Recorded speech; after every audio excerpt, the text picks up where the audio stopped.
Sa ibang balita, nasa pinakamataas na alerto ngayon ang Japan bilang paghahanda sa Super Typhoon Yoguri o ang bagyong Florita sa Pilipinas.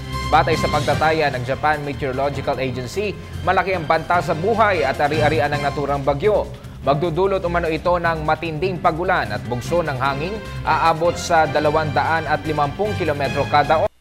Samantala, pinag-iingat din ng Department of Foreign Affairs ang ating mga kababayan sa Japan. Ayon kay DFA spokesman Charles Jose, patuloy silang nakamonitor sa epekto ng bagyong Yoguri sa nasabing bansa.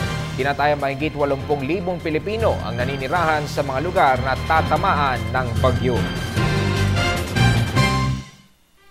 They reiterate their advice to the Filipinos, especially those residing in areas that lie in the direct path of the typhoon, to make the necessary preparations and heed the reminders and advice of Japanese authorities. Our posts are closely monitoring the situation and are on standby to respond to distress calls from our kababayans.